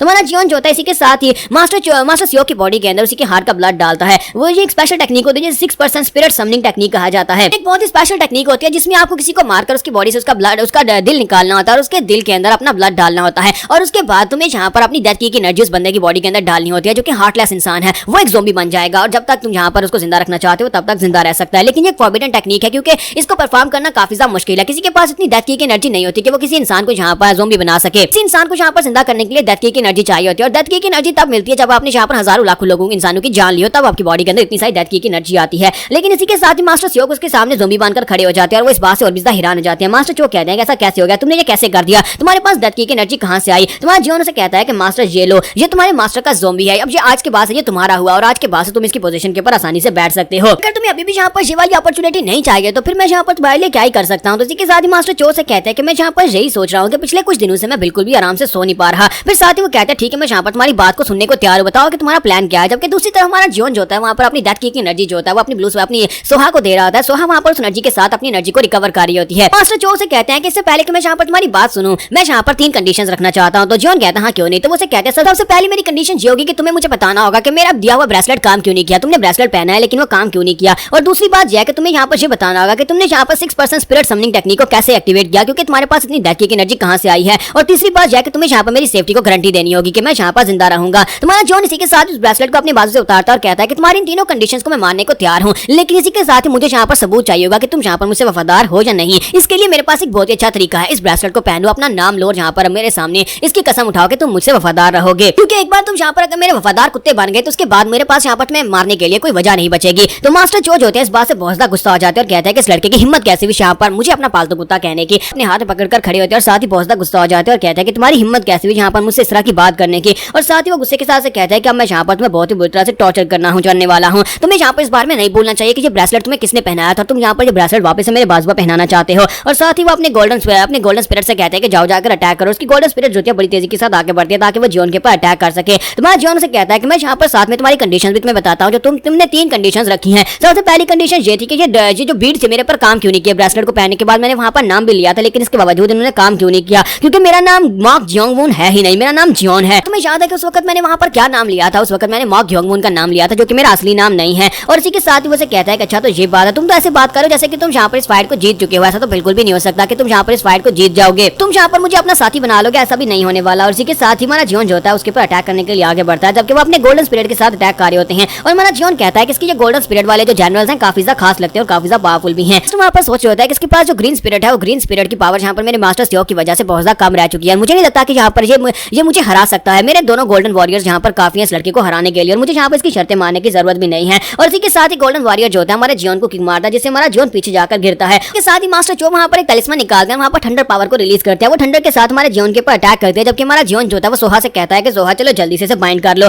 और सोहा वहाँ पर अपनी चेन्स के साथ मास्टर चो को बाइंड कर लेती है, क्योंकि सोहा ग्रीन स्पिरिट होती है और मास्टर चो को बड़ी आसानी से वहाँ पर बाइंड कर लेती है। तो मास्टर चो कहता है कि ये कैसे हुआ, ये कब से यहाँ पर रिकवर होगी, मेरे मास्टर ने तो इसकी एनर्जी को वेस्ट कर दिया था, फिर यहाँ पर इसके पास इतनी डेथ की एनर्जी कहाँ पर से आएगी, इसने अपने आप को रिकवर कर लिया है। तो सोहा कहती है कि मास्टर मैंने यहाँ पर इस ग्रैंड शामन को पकड़ लिया है, अब बताओ किसका क्या करना है। और साथ ही वहाँ पर उसे पीछे पेड़ के साथ बांध देती है। तो जब मास्टर चो वहाँ पर पीछे पेड़ के साथ बंध जाते हैं, इसी के साथ उसका बैलेंस टूट जाता है, जिसकी वजह से उसकी जो दोनों गोल्डन वॉरियर्स होते हैं वो आगे की तरफ बढ़ते हैं। लेकिन हमारा जियोन जो होता है उसके एक गोल्डन वॉरियर को तोड़ देता है, फिर साथ ही दूसरे को भी तोड़ देता है और उसे कहता है अब यहाँ पर तुम्हारी दूसरी कंडीशन की बारी है। तुमने पूछा कि 6 मैंने यहाँ पर मास्टर स्योक को ज़ॉम्बी कैसे बना लिया, जबकि उस टेक्निक को परफॉर्म करने के लिए बहुत सारी डेथ की एनर्जी की जरूरत पड़ती है। तो मुझे यहाँ पर डेथ की एनर्जी की जरूरत नहीं है, क्योंकि मेरी बॉडी के अंदर जो कोर है वो डेथ की के साथ ही बनी है। इसी वजह से मुझे यहाँ पर डेथ की एनर्जी किसी से बारो करने की जरूरत नहीं है, मैं यहाँ पर इस तरह की टेक्निक्स को डायरेक्टली परफॉर्म कर सकता हूँ। फिर साथ ही वो कहता है कि अब यहाँ पर तीसरे सवाल की बारी है कि मैं तुम्हें यहाँ पर मारूंगा या नहीं। उसके लिए जरूरी है कि तुम यहाँ पर इस ब्रेसलेट को अपने बाजू के ऊपर पहन लो। अगर तुम इसे पहनकर यहाँ पर कसम खा लेते हो तो उसके बाद सब कुछ ठीक हो जाएगा। मैं यहाँ पर तुम्हारी सेफ्टी की गारंटी देता हूँ कि मैं तुम्हें नहीं मारूंगा। मास्टर चोस की बात सुनने के बाद कहता है कि मैं ऐसा कभी नहीं करूंगा, मैं कभी भी यहाँ पर इस ब्रेसलेट को नहीं पहनने वाला। लेकिन जैसे वहाँ पर हमारे जियोन की आंखों की तरफ देखते हैं उन्हें झटका लगता है। वो कहता है कि इसकी आंखों में साफ दिखाई दे रहा है कि इसे मुझे टॉर्चर करके मजा आ रहा है। अगर मैं इसकी बात को नहीं मानूंगा तो ये मुझे जान से नहीं मारेगा, बल्कि इसी तरह से टॉर्चर करता रहेगा। तो वो उसके पास ब्रेसलेट पकड़ लेते हैं और जल्दी से उसे अपने बाजू के ऊपर पहन लेते हैं। और साथ ही वहाँ पर उसे कहते हैं मैं यहाँ पर कसम खाता हूँ, साथ ही अपना नाम लेकर वो कसम खाता है, जिसकी वजह से वो ब्रेसलेट एक्टिवेट हो जाता है। तो वहाँ जियोन कहता है कि चलो ये काम तो यहाँ पर हो गया। क्योंकि मास्टर चो वहाँ पर सोच रहे होता है कि अब मैं यहाँ पर क्या ही करूँ, कि मैंने यहाँ पर अपने लिए एक डिसाइपल ढूंढा था, लेकिन मुझे क्या पता था कि वही डिसाइपल मेरा मास्टर बन जाएगा। मैंने तो एक डीमन को अपना डिसाइपल बना लिया है। और उसके बाद नेक्स्ट सीन में मास्टर चो को दिखाते हैं कि वो अपने ज़ॉम्बी मास्टर को अपने साथ लेकर वापस पवेलियन की तरफ जा रहे होते हैं और सोच रहे होते हैं कि इस बात के ऊपर कोई भरोसा नहीं करेगा। मुझे लगता है कि मैं बहुत ही बुरी सिचुएशन में फंसने वाला हूँ। यहाँ पर दूसरों को बेवकूफ बनाना बहुत ज्यादा आसान है, लेकिन यहाँ पर हमारे सीनियर शामन को बेवकूफ बनाना बिल्कुल भी आसान नहीं है। सीनियर शामन जो है वो एक बहुत ही यंग एज में सन रैंक तक पहुंच चुके हैं, और ऊपर से वो इतना जीनियस है कि उसके पास 2 चैमेमोरियो है, वो दोनों मिथिकल बीस्ट है जिसको उसने अपने लिए वहाँ पर ट्रेन किया हुआ है, और वो एक बहुत ही खतरनाक इंसान है। अगर मैं जाकर उसे जाकर इस बारे में बताऊंगा तो मुझे नहीं लगता कि वो इस बात के ऊपर यकीन करेगा। मैंने वहाँ पर मॉक जियोंगवून को इस बारे में बताया भी था कि मैं जाकर सीनियर शामन को इस बारे में बेवकूफ नहीं बना पाऊंगा, मैं उसे यहाँ पर राजी नहीं कर पाऊंगा कि मैं यहाँ पर अंडरवर्ल्ड पवेलियन के मास्टर की पोजीशन के ऊपर बैठने वाला हूँ। तो वो उसे कहता है कि यहाँ पर सब कुछ मुझे तुम्हारे लिए करना होगा। तो जियो ने उसे आगे से कहा था कि तुम्हें जाकर सब कुछ खुद ही सॉर्ट आउट करना होगा, मैं तुम्हारे लिए सब कुछ नहीं कर सकता। कि मास्टर चो भी अंदर से वहाँ पर उस पोजीशन की वजह से टेम्पटेड हो रहे होते हैं और सोच रहे होते हैं कि पोजीशन मास्टर यानी पवेलियन मास्टर की पोजीशन मुझे यहाँ पर मिलने वाली है, और मैं इस पोजीशन को ऐसे कैसे छोड़ सकता हूँ। अब तो यहाँ पर जा करो या फिर मरो का दिन है, क्योंकि अगर मैं यहाँ पर जाकर इसमें कामयाब हो जाता हूँ तो पवेलियन मास्टर की पोजीशन मेरी हो जाएगी। अगर मैं फेल हो जाता हूँ तो फिर तो वैसे भी यहाँ पर मैं मरने वाला हूँ। और इसी के साथ ही आगे की तरफ बढ़ना स्टार्ट करते हैं, और साथ ही वो कहता है कि मुझे यहाँ पर एक बहुत ही बैड सी फीलिंग आ रही है, ऐसा लगता है जैसे मैं कुछ बहुत ही खास भूल गया हूँ, लेकिन मैं क्या भूल गया हूँ। और वहाँ पर याद करने की कोशिश कर रहे होते हैं, लेकिन उन्हें कुछ याद नहीं आ रहा होता। और यहीं पास नेक्स्ट सीन जियोन का दिखाया जाता है कि हमारा जियोन कहता है कि मुझे तो यहाँ पर इस बारे में बिल्कुल भी अंदाजा नहीं था कि वो बीट जो है वो ब्रेसलेट जो है वो ये काम भी कर सकता है कि वो किसी को उसकी याददाश्त को भी भुलवा सकता है। और इसी के साथ ही पास का वो सीन दिखाता है जहाँ पर हमारे जियोन ने मास्टर को ऑर्डर दिया था, यानी मास्टर चो को ऑर्डर दिया था कि मेरा नाम भूल जाओ। और इसी के साथ ही मास्टर चो का नाम भूल जाते हैं, और हमारा जियोन से कहता है कि आज के बाद से तुम मेरा नाम याद रखोगे, मेरा नाम मॉक जियोंगवून है। और यही बात है कि वो ब्रेसलेट की वजह से उसके ऑर्डर्स को फॉलो कर रहा होता है। साथ ही हमारा जियोन उससे सवाल पूछता है कि बताओ क्या तुम यहाँ पर मेरे लिए और ज्यादा ब्रेसलेट्स बना सकते हो, या फिर तुम इन्हें कहाँ पर से लेकर आए थे। तो मास्टर चो से बताते हैं कि नहीं, ये वाला ब्रेसलेट जो है इसे बनाना नामुमकिन है, क्योंकि इस ब्रेसलेट को एक सीनियर शामन ने बनाया था जो कि एंशिएंट टाइम से बहुत ही पावरफुल शामन है। इस तरह के सिर्फ और सिर्फ 3 इस तरह के ब्रेसलेट है इस वक्त इस धरती लड़की के ऊपर। उनमें से एक मेरे मास्टर को दिया गया था क्योंकि मेरे मास्टर ने एक बहुत ही खास काम किया था, उन्हें गिफ्ट में वो मिला था। और उसके अलावा 2 और ऐसे ब्रेसलेट है जो यहाँ पर नहीं है, वो किसी और शामन के पास है। मेरे मास्टर भी यहाँ पर पिछले कई अरसे से इन ब्रेसलेट्स को पढ़ रहे थे ताकि इस तरह के ब्रेसलेट बना सके या फिर इस तरह के और ब्रेसलेट्स हासिल कर सके, लेकिन वो कभी भी यहाँ पर इन ब्रेसलेट्स के सीक्रेट को नहीं जान पाए। तो जॉन कहता है ये तो बड़ी अफसोस की बात है। मैं तो यहाँ पर सोच रहा था कि मैं यहाँ पर इन ब्रेसलेट्स को यूज करके कुछ और पपेट्स बना सकता हूँ और उनको यहाँ पर ऑर्डर्स को फॉलो करवा सकता हूँ, मुझे कुछ पालतू कुत्ते मिल जाएंगे। लेकिन चलो खैर, बाकी के दोनों ब्रेसलेट मुझे कभी ना कभी मिल ही जाएंगे। हमारा जॉन जो होता है वहाँ पर से वापस वैली मास्टर के पास आ जाता है और मास्टर ली उसके सामने खड़े होते हैं और उसे कहते हैं कि क्या आप ठीक हैं? तो वो कहता है हाँ मैं ठीक हूँ, लेकिन तुम यहाँ पर किसका वेट कर रहे हो? तो वो कहता है कि मैं आप ही का वेट कर रहा था कि आप यहाँ पर वापस आए और मैं आपको यहाँ पर वो सारी बात बताऊं, यानी कि लूनार वेन के मास्टर के साथ जो कुछ हुआ था उस दिन, वो यहाँ पर बैटल में क्या हुआ था। तुम्हारा जॉन कहता है हाँ क्यों नहीं, चलो फिर यहाँ पर बताना स्टार्ट करो। तुम्हारा जॉन बहुत एक्साइटेड लग रहा है, वो यहाँ पर पास्ट के बारे में जानना चाहता है, लेकिन इसी के साथ ही ब्लू स्पिरिट उसे कहती है मेरी बात सुनो। तुम्हारा जॉन कहता है तुम्हें क्या हो गया? मैं यहाँ पर बहुत ज्यादा बिजी हूँ, मुझे यहाँ पर कहानी सुननी है। तो वो कहते हैं मेरी बात सुनो, मेरी बात सुनो, मैं यहाँ पर तुमसे भीख मांगती हूँ, प्लीज यहाँ पर ऐसे वो सब कुछ ना सुनो, इसे वो कहानी ना सुनो कि पास में क्या हुआ था, मैं यहाँ पर उसके बारे में नहीं जानना चाहती। और जब वक्त आएगा तुम्हें यहाँ पर पता चल ही जाएगा और मैं तुम्हें खुद यहाँ पर इस बारे में बता दूंगी। लेकिन अगर तुम यहाँ पर इसको मना कर देते और इसके पास से कहानी नहीं सुनते तो मैं तुम्हें यहाँ पर थॉट शैटरिंग टेक्निक में से 2 टेक्निक सिखा सकती हूँ। तुम्हारा जॉन उसकी बात सुनने के बाद उसे भी एक झटका लगता है। तो वो कहता है कि लास्ट टाइम इसने मुझे कहा था कि थॉट शैटरिंग टेक्निक जो है वो बहुत ज्यादा स्पेशल टेक्निक है और वो यहाँ पर इसे नहीं सिखाएगी, तुम्हें खुद ही यहाँ पर इसको फिगर आउट करना होगा। और अब यहाँ पर ये टेक्निक जो है ये खुद कह रही है कि ये मुझे सिखा सकती है, इसका मतलब यह है कि थॉट शैटरिंग टेक्निक को यहाँ पर सीखा जा सकता है। तो स्पिरिट उसे कहते हैं कि अब यहाँ पर मुझे सिग्नल दो, अगर तुम यहाँ पर थॉट शैटरिंग टेक्निक को सीखना चाहते हो सामने एक का इशारा करो, अपनी एक उंगली उठाओ। तुम्हारा जॉन जो होता है वहाँ पर 2 उंगलियां उठाकर उसके सामने कर देता है। तो वो कहते हैं कहीं तुम्हारा दिमाग तो नहीं खराब हो गया, यहाँ पर एक की बात हुई और तुम यहाँ पर थॉट शैटरिंग टेक्निक में से 2 टेक्निक्स को सीखना चाहते हो। तुम्हारा जॉन कहता है कि हमारी डील है, अगर तुम यहाँ पर मुझे सिखाओगे तभी मैं यहाँ पर मास्टर ली से कहूंगा कि वो चुप रहे और मुझे यहाँ पर उस बैटल के बारे में ना बताएं। तो इसी के साथ ही वो कहते हैं अच्छा ठीक है, तुम तो यहाँ पर दिन दहाड़े मुझे लूट रहे हो, ठीक है मैं तुम्हें 2 टेक्निक सिखा दूंगी, लेकिन यहाँ पर मास्टर ली को बोलो कि वो तुम्हें ये सब कुछ ना बताएं। और इसी के साथ हमारा जॉन जो होता है वो मास्टर ली से कहता है कि मास्टर ली प्लीज मुझे माफ करना, मुझे यहाँ पर से जाना होगा, फिलहाल के लिए मैं तुम्हारी स्टोरी को नहीं सुन सकता, मैं ये स्टोरी बाद में सुनूंगा। ब्लू स्पिरिट वहाँ पर सोच रही होती है कि थॉट शैटरिंग टेक्निक एक बहुत ही स्पेशल टेक्निक है, सही वक्त के ऊपर आने पर मैं इसे वैसे भी ये टेक्निक सिखाने ही वाली थी, लेकिन अब मुझे लगता है कि इस लालची कमीने को मुझे यहाँ पर ये पहले सिखानी पड़ेगी। और यहाँ पर मैं इस बात को ज्यादा पसंद तो नहीं करती, लेकिन मुझे इस बात से ज्यादा नफरत है कोई मुझे यहाँ पर मेरे पास्ट के बारे में बताया कि मेरे पास्ट के बारे में ये लोगों को क्या कहानी सुनाई गई थी। ताकि हमारा जॉन जो होता है वैली मास्टर से कहता है कि मास्टर ली मैं बाद में इस कहानी को सुनूंगा, फिलहाल के लिए मैं यहाँ पर इस कहानी को नहीं सुन सकता। साथ ही वो सोच रहा था कि मुझे यहाँ पर थॉट शैटरिंग टेक्निक की 2 टेक्निक्स मिलने वाली हैं, जिसकी वजह से मैं और भी ज्यादा स्ट्रॉन्ग बन जाऊंगा। और इसी के साथ ही हमारा जॉन जब वहाँ पर जाने लगता है तो उसे कहता है कि हम लोग इस बारे में बाद में बात करेंगे, लेकिन जाने से पहले मैं यहाँ पर तुमसे एक सवाल पूछना चाहता हूँ। मुझे एक बात बताओ कि मेरी मार्शल आर्ट्स की राम इस वक्त तुम्हें कहाँ पर दिखाई देती है? क्योंकि तुम एक पीक राम के मार्शल आर्टिस्ट हो, क्या तुम यहाँ पर देखकर बता सकते हो कि मेरा लेवल क्या है, मेरा असली वाला लेवल बताना। तो इसी के साथ ही मास्टर ली वहाँ पर उसको एनालाइज करने के बाद कहता है कि तुम्हारी कल्टीवेशन को देखने के बाद ऐसे ही लगता है कि तुम इस वक्त सिर्फ और सिर्फ एक फर्स्ट रेट के मार्शल आर्टिस्ट हो, यानी कि तुम अभी तक पीक राम में भी नहीं पहुंचे। तुम्हारा जॉन कहता है क्या मैं सिर्फ यहाँ पर तुम्हें एक फर्स्ट रेट का मार्शल आर्टिस्ट दिखाई दे रहा हूँ? तो वो कहता है हाँ तुम यहाँ पर मुझे सिर्फ और सिर्फ एक फर्स्ट रेट के मार्शल आर्टिस्ट दिखाई दे रहे हो। तो जॉन इस बात से काफी ज्यादा खुश होता है और कहता है कि हालांकि मैं इस वक्त में अल्टीमेट पीक पर पहुंच चुका हूँ, लेकिन इसके बावजूद मेरे हायर लेवल के मास्टर्स भी यहाँ पर मेरी कल्टीवेशन लेवल को नहीं देख पा रहे। तो ब्लू स्पिरिट उसे कहते हैं क्योंकि तुम्हारी बॉडी के अंदर जो डेंटियांस है वो डेथ की एनर्जी से बनी है, इसी वजह से कोई यहाँ पर डेथ की एनर्जी को नहीं पहचान सकता, इसी वजह से कोई तुम्हारी कल्टीवेशन को देख नहीं पा रहा। तो मास्टर उसे कहता है कि मुझे लगता है कि तुम यहाँ पर अपनी की पावर को हाइड कर रहे हो। तो वो कहता है कि नहीं, जितना तुमने देखा है बिल्कुल उतना ही है। और इस बात से वो काफी ज्यादा डिसअपॉइंटेड होता है और कहता है क्या बस इतना ही है? तुम्हारा जॉन उसे कहता है कि तुम्हें देखकर लगता है कि तुम यहाँ पर मेरी कल्टीवेशन को देखकर बहुत ज्यादा डिसअपॉइंट हो रहे हो, लेकिन असल में तुम्हें एक बात बताऊं, मेरी कल्टीवेशन लेवल 3 महीने 2 हफ्ते पहले तक इतनी नहीं थी। 2 हफ्ते में मेरी कल्टीवेशन लेवल जो है वो फर्स्ट रेट मार्शल आर्टिस्ट तक पहुंच गई है। ये बात सुनने के बाद मास्टर ली को झटका लगता है। वो कहते हैं क्या सिर्फ और सिर्फ 2 हफ्ते में तुम यहाँ पर फर्स्ट रेट के मार्शल आर्टिस्ट बन गए हो? अगर ऐसे ही चलता रहा तो फिर यहाँ पर तुम्हारी कल्टीवेशन लेवल बहुत ही जल्दी बहुत ज्यादा हायर लेवल तक पहुंच जाएगी। और इसी के साथ ही वो कहता है कि मुझे एक बात तो बताएं माय लीज, अगर आप यहाँ पर आपको टाइम मिले और आप कितने अरसे में यहाँ पर दोबारा से अपनी कल्टीवेशन को वहीं पर पीक पर पहुंचा लेंगे जहाँ पर आप पहले थे? तुम्हारा जीवन से कहता है कि तुम यहाँ पर इवोल्यूशनरी राम की बात कर रहे हो। तुम्हारा जीवन वहाँ पर सोच रहा था कि अब मैं यहाँ पर इसे क्या कहूँ कि मैं कितने लेवल पर कितने सालों में पहुंच जाऊंगा। तुम्हारा जीवन वहाँ पर सोच रहा था कि मैं यहाँ पर इसे क्या कहूंगा, मुझे लगता है कि 5 साल ठीक रहेंगे कि 5 साल इसे कह देता हूँ। जबकि ब्लू स्पिरिट वहाँ पर उसे कहते हैं कि लड़के मुझे यहाँ पर इवोल्यूशनरी राम में पहुंचने में तकरीबन 30 साल लगे थे, हालांकि मैं बहुत ज्यादा जीनियस थी। तुम्हें क्या लगता है कि तुम सिर्फ और सिर्फ 5 साल में यहाँ पर इवोल्यूशनरी राम में पहुंच जाओगे? ऐसा तो बिल्कुल भी पॉसिबल नहीं है। और इसी के साथ ही हमारा जीवन वहाँ पर सोच रहा था अगर मैं यहाँ पर बदला लेना चाहता हूँ तो बदला लेने के लिए मैं इतना ज्यादा वेट तो नहीं कर सकता, मुझे 5 साल वेट नहीं करना, मुझे बहुत ही जल्दी फैंटम स्वॉर्ड को ढूंढना होगा, फैंटम स्वॉर्ड को मारना होगा। साथ ही यहाँ पर ब्लू स्पिरिट का बदला लेने के लिए मुझे यहाँ पर एसोसिएशन मास्टर को मारना होगा, तो उसके लिए मुझे जल्दी से जल्दी अपने रैंक्स को हायर करना होगा। तो इसी के साथ ही हमारा जीवन वहाँ पर हल्का सा मुस्कुराता है, फिर साथ ही उसके सामने उंगली का इशारा करता है। जैसे वो उंगली का इशारा करता है तो मास्टर ली बहुत ज्यादा हैरान होते हैं और कहते हैं क्या माय लॉर्ड, क्या आप सीरियस हैं? क्या वाकई में यहाँ पर ये कह रहे हैं कि आप सिर्फ और सिर्फ 2 साल में इवोल्यूशनरी राम में पहुंच जाएंगे, वो फर्स्ट रेट मार्शल आर्टिस्ट से लोगों को इस सब में तो 100 साल से भी ज्यादा लग जाते हैं और आप यहाँ पर 2 साल में इवोल्यूशनरी राम में पहुंचना चाहते हैं। ब्लू स्पिरिट भी इस बात से काफी ज्यादा हैरान होती है और कहती है कहीं तुम्हारा दिमाग तो नहीं खराब हो गया, लड़के कम से कम सोच समझ कर तो बोलो, तुम इवोल्यूशनरी राम की बात कर रहे हो। तुम्हारा जियोन कहता है कि हाँ मैं यहाँ पर 2 साल में इवोल्यूशनरी राम में पहुंच जाऊंगा। ब्लू स्पिरिट से कहती है क्या तुम्हें पता है कि इस वक्त की दुनिया में सिर्फ और सिर्फ 14 लोग ही ऐसे हैं जिनको 6 हेवंस और 8 स्टार्स कहा जाता है। सिर्फ और सिर्फ वही ऐसे लोग हैं जो इवोल्यूशनरी राम में पहुंच पाए हैं। इसके अलावा कोई भी ऐसा बंदा नहीं है जो कि इवोल्यूशनरी राम में पहुंच पाया हो। लगता है कि तुम 2 साल में इवोल्यूशनरी राम में पहुंच जाओगे। जबकि मास्टर ली वहां पर रोना शुरू कर देते हैं और कहते हैं कि सिर्फ हमारे पास 2 साल के बाद हमें यहाँ पर किंग का टाइटल मिल जाएगा और 2 साल के बाद हमारी लॉर्ड वापस आ जाएंगे और उसके बाद हमें हमारी खोई हुई इज्जत वापस मिल जाएगी। तो यहीं पर से नेक्स्ट सीन जो होता है यूचांग का दिखाया जाता है कि यूचांग जो होता है उसके हाथ में एक टोकन होता है, क्योंकि उस वक्त मा सेंग जब वहां से भागकर जा रहा था, जब उसके पीछे गार्ड्स लगते हैं तो वो अपने पास एक टोकन उसे दे देता है और कहता है कि इस टोकन को अपने पास संभाल कर रखना, मुझे तुम्हारे पर पूरा भरोसा है कि तुम यहाँ पर हमारी इस लेगेसी को कंटिन्यू करोगे, तुम यहाँ पर म्यूरियम को धोखा नहीं दे सकते। और मरने से पहले उसने वो टोकन इसे दे दिया था, तो उस टोकन को अपने हाथ में लेकर खड़ा होता है। साथ ही वहां पर अपने थर्ड ब्रदर के बारे में सोचकर बहुत ज्यादा गुस्सा आ रहा था और कहता है कि माँ ग्योंगबुन तुम ऐसा कैसे कर सकते हो, तुमने यहाँ पर अपने ऑर्थोडॉक्स म्यूरियम के लोगों को मरवा दिया, उनका वहां पर बता करके वो स्पाइस हैं और तुम्हारी वजह से वो सभी लोग मारे गए हैं, मैं तुम्हें कैसे माफ कर सकता हूँ। और इसी के साथ ही वहां पर दीवार में पंचेस मार रहा था और कहता है कि तुम ऐसे कैसे बन गए, मुझे पता है कि तुम मुझसे नफरत करते हो, लेकिन तुम यहाँ पर म्यूरियम अलायंस के लोगों के साथ ये कैसे कर सकते हो कि तुमने उन सभी लोगों की जान ले लिया है, तुम इतने बुरे कैसे हो सकते हो। और साथ उसे वहां पर हमारे मॉ ग्योंगबुन की बात याद आती है कि उसने कहा था कि इस बात से क्या फर्क पड़ता है कि वो लोग ऑर्थोडॉक्स अलायंस से हैं। यूचान इस बात से और भी ज्यादा गुस्सा आता है, वो दीवार में और ज्यादा पंचेस मारना स्टार्ट करता है और कहता है कि मुझे लगता है कि अब से मैं यहाँ पर बिल्कुल अकेला हूँ,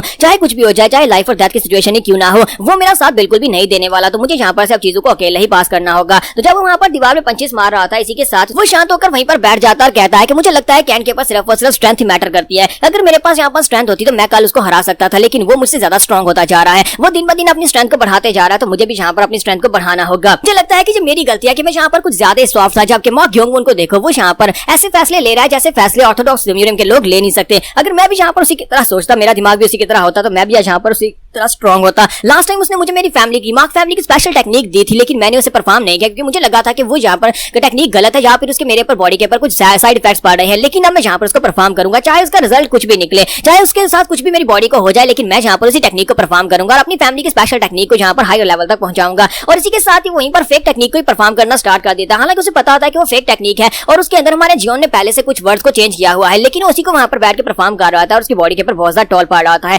लेकिन कम से कम वो यहाँ पर ब्रेक थ्रू तो कर ही रहा होता है। कई बार से नेक्स्ट सीन जो होता है फिर से जियोन और मास्टर ली का दिखाया जाता है, जहाँ पर जियोन मास्टर ली से कहता है कि सिर्फ 2 साल में यहाँ पर इवोल्यूशनरी राम में पहुंच जाऊंगा, जबकि ब्लू स्पिरिट उसे कहती है कि तुम मुझसे शर्त लगा लो, तुम यहाँ पर 2 साल में इवोल्यूशनरी राम में नहीं पहुंच पाओगे क्योंकि मैं भी ये नहीं कर पाई थी। तो जियोन कहता है क्यों नहीं, चलो फिर तुम्हारे साथ शर्त लगा लेते हैं। फिर साथ ही वो उसे कहता है मैं यहाँ पर ये सब कुछ करके दिखाऊंगा, तुमने अभी तक यहाँ पर ट्राई करके देखा नहीं, क्योंकि मेरे ग्रैंडफादर हमेशा एक बात कहते थे कि जब तुम ट्राई करके देखोगे नहीं तुम्हें पता कैसे चलेगा कि तुम ये कर सकते हो या नहीं। और इसी के साथ उसे ग्रैंडफादर की बात याद आती है। ग्रैंडफादर ने कहा था कि जब तक तुम यहाँ पर ट्राई नहीं करोगे तब तक तुम्हें यहाँ पर पता नहीं चलेगा और तुम्हारा इननेट पर्सनैलिटी उसके बारे में भी तुम यहाँ पर नहीं जानते। और इसी के साथ ही इतनी बात करता है कि उसे झटका लगता है, तुम्हारे जीवन को एक जबरदस्त झटका लगता है। वो कहता है कि ये क्या मेरे साथ क्या हो रहा है। मास्टर ली आगे बढ़ते और कहते हैं कि माय लॉर्ड आपको क्या हो गया। तुम्हारा जीवन वहाँ पर सोच रहा था कि मुझे यहाँ पर कुछ ऐसा याद आ रहा था जो शायद मैं भूल चुका हूँ। ग्रैंडपा को याद करने के साथ उन्होंने वहाँ पर मेरी इननेट पर्सनैलिटी की बात की और उसके साथ मुझे एक झटका लगा। कहीं ऐसा तो नहीं है कि मेरे ग्रैंडपा यहाँ पर मुझसे कोई चीज छुपाने की कोशिश कर रहे थे, कोई ऐसी बात है जो मैं यहाँ पर याद नहीं कर पा रहा। ऐसे लगता है कि जैसे कि मेरी कुछ मेमोरीज को सील कर दिया गया और इसी के साथ ही दोबारा से उसके माइंड के अंदर उसी दरवाजे को दिखाते हैं जिसे सील किया गया होता है, जिसके ऊपर डीमन सील लगी होती है।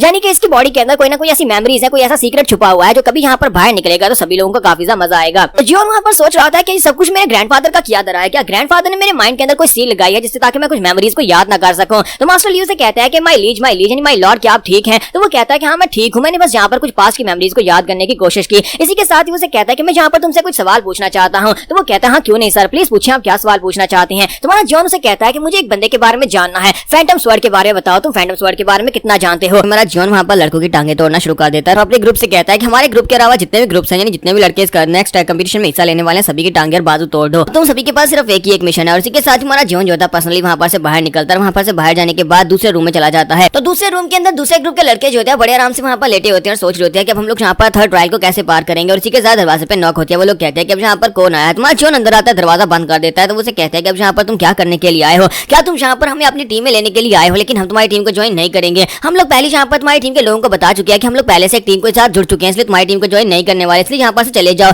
जबकि हमारा जीवन वहाँ पर गिनती करता है और कहता है कि यहाँ पर कितने हैं, कहता है यहाँ पर तो टोटल 4 हैं। ये तो बहुत ही अच्छी बात है। तो उसे कहता है कि तुम यहाँ पर कर क्या रहे हो, यहाँ पर हमारी गिनती क्यों कर रहे हो। और इसी के साथ हमारा जीवन आगे बढ़ता है। एक लड़का जो कि बेड के ऊपर बैठा होता है वो जाकर उसे किक मारता है और उस बेचारे की टांग तोड़ देता है, जिससे वहीं पर जोर जोर चिल्लाना शुरू कर देता है। और बाकी के तीनों बहुत ज्यादा डर जाते हैं और कहते हैं कि तुम हमारे साथ क्या कर रहे हो, सिर्फ इसी वजह से कि हमने तुम्हारी टीम को ज्वाइन करने से मना किया था, तुम यहाँ पर हमारी टांगे तोड़ने के लिए आ गए हो। तुम्हारा जीवन उसे कहता है कि नहीं, इसलिए नहीं, बल्कि मेरे पास तो पहले से यहाँ पर 8 लोगों की टीम पूरी है, मैं तो बस यहाँ पर कंपटीशन को खत्म करना चाहता हूँ। और इसी के साथ ही उनकी टांगे तोड़ना शुरू कर देता है। जबकि एंड वाले के पास वहाँ पर पहुंचता है और उसका बाजू पकड़कर उसे कहता है कि अब यहाँ पर शांत रहना, अगर तुमने यहाँ पर जरा सी भी हिलने की कोशिश की या रेजिस्ट किया तो हो सकता है कि तुम्हारा बाजू उखड़कर नीचे गिर जाए और उसके बाद कभी दोबारा जुड़ नहीं पाएगा। अगर टूटा है तो दोबारा जुड़ तो जाएगा। और इसी के साथ ही उसका बाजू तोड़ देता है और कहता है कि मैंने यहाँ पर 4 और को खत्म कर दिया। उसके बाद अब यहाँ पर बहुत ही कम बचे हैं। फिर हमारा जीवन जो होता है वहाँ पर से बाहर निकल आता है और कहता है 4 लोग ऐसे थे जिनको स्पाई के तौर पर यहाँ पर से निकाल दिया गया और उसके बाद अब 4 को यहाँ पर मैंने निपटा दिया और एक वहाँ पर मेरे रूम के अंदर पड़ा था। यानी इसका मतलब यह है कि मैंने यहाँ पर 9 लोगों का काम तमाम कर दिया है। अब यहाँ पर मेरी टीम को मिलाकर टोटल 64 लोग बचे हैं, जिनमें से यहाँ पर मुझे 8 को छोड़कर बाकी सभी लोगों की टांगे तोड़नी, यानी कि अभी मुझे काफी ज्यादा बिजी होना पड़ेगा, अभी काफी काम पड़ा है।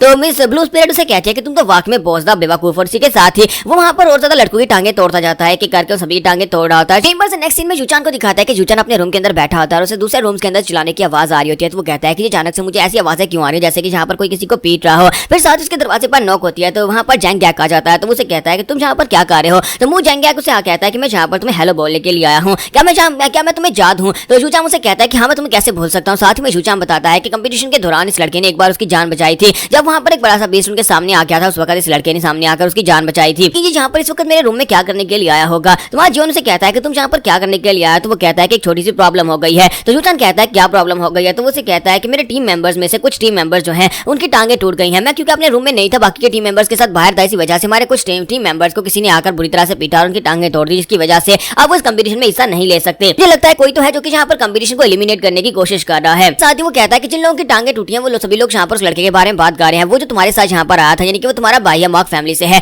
तो वो इसकी बात सुनने के बाद जूचान बहुत सा गुस्सा आता है और कहता है कमीना ग्योंगवून अब यहाँ पर ये काम कर रहा है, वो यहाँ पर दूसरे कंपटीटर्स की टांगे तोड़ रहा है। तो जैंग गैक उसे कहता है कि इसी वजह से मैं यहाँ पर तुम्हारे पास आया हूँ, मैं तुम्हारे लिए एक ऑफर लेकर आया हूँ। तो जूचान कहता है बताओ क्या ऑफर है। तो उसे कहता है क्या तुम हमारी टीम को ज्वाइन करोगे, क्योंकि अब हमारे पास टीम मेंबर्स की कमी है, तो फिर मैं चाहता हूँ कि तुम हमारी टीम को ज्वाइन कर लो। हालांकि इस बात में कोई शक नहीं है कि तुम भी काफी ज्यादा बेहतर हो, पहले भी मैं यहाँ पर अपनी टीम में तुम्हें लेना चाहता था, लेकिन उस वक्त भी हमारे 8 लोग पूरे थे, इसी वजह से मैं तुम्हें रिक्रूट करने के लिए नहीं आ सका था। लेकिन इस बार प्लीज यहाँ पर मेरी टीम को ज्वाइन कर लो ताकि हम लोग यहाँ पर अपनी टीम को जितवा सकें। जूचान उसे कहता है क्या तुम वाकई में श्योर हो। तो वो कहता है हाँ मैं यहाँ पर पूरी तरह से श्योर हूँ। मुझे लगता है कि अगर तुम हमारी टीम को ज्वाइन करोगे तो हमारे लिए ज्यादा बेहतर रहेगा और हम लोग यहाँ पर बड़ी आसानी से टेस्ट को पास भी कर लेंगे। तो क्या मैं यहाँ पर तुम्हारी इस खामोशी को यस मानूं। तो हमारा जूचान जो है वहाँ पर खामोश खड़ा होता है, फिर साथ ही सोच रहा होता है कि मुझे यहाँ पर टीम की जरूरत तो पड़ेगी ही, क्योंकि अगर मुझे टेस्टों को पास करना है तो फिर मुझे टीम चाहिए होगी। और दूसरी बात यहाँ पर मुझे अपने लिए और यहाँ पर ग्योंगवून को उसको उसकी औकात दिखाने के लिए यहाँ पर यह करना पड़ेगा। और इसी के साथ भी उसे कहता है ठीक है मैं यहाँ पर तुम्हारे साथ हाथ मिलाने को तैयार हूँ। और वो उसके साथ वहाँ पर हाथ मिला लेता है। जैंग गैक उसे कहता है कि मुझे यहाँ पर तुम्हें थैंक यू बोलना चाहिए क्योंकि तुम आपसे मेरे टीममेट हो। और इसी के साथ ही वो वहाँ पर अपनी पावर्स को रिलीज करता है, जबकि उसी के साथ ही हमारा जूचान भी अपनी पावर्स को रिलीज करता है ताकि उसे दिखा सके वो भी कोई कमजोर नहीं है। तो जूचान उसे कहता है कि तुम तो काफी ज्यादा पावरफुल हो। तो जबकि दूसरी तरफ से जैंग गैक उसे कहता है कि तुम भी कुछ कम नहीं हो, तुम भी बहुत ज्यादा स्ट्रॉन्ग हो। फिर साथ ही जैंग गैक उसे कहता है क्या मुझे बताओ क्या तुम्हारे पास कोई यहाँ पर आइडिया है कि हम लोग उस बंदे को कैसे रोकें जो यहाँ पर हमारे बाकी के डिसाइपल्स की टांगे तोड़ रहा है। वो चाहता है कि यहाँ पर कंपटीशन खत्म हो जाए। तुम्हारा जूचान उसे कहता है कि मेरे पास एक बहुत ही अच्छा आइडिया है। तो इसी के साथ ही नेक्स्ट दिन 3 दिन के बाद का दिखाया जाता है कि 3 दिन के बाद वहाँ पर अनाउंसमेंट हो रही होती है। तो इसी के साथ ही वाली मास्टर सभी लोगों से कहते हैं तो इस बार के थर्ड कंपटीशन को जीतने वाली टीम जो है वो जैंग गैक की टीम है। और जैंग गैक की टीम में जैंग गैक क्योंकि टीम लीडर था, इसी वजह से यहाँ पर फर्स्ट पोजीशन का बैच मिलेगा। और जैंग गैक भी इस बात से काफी ज्यादा खुश हो रहा था कि वहाँ पर फर्स्ट पोजीशन का बैच मिल गया है।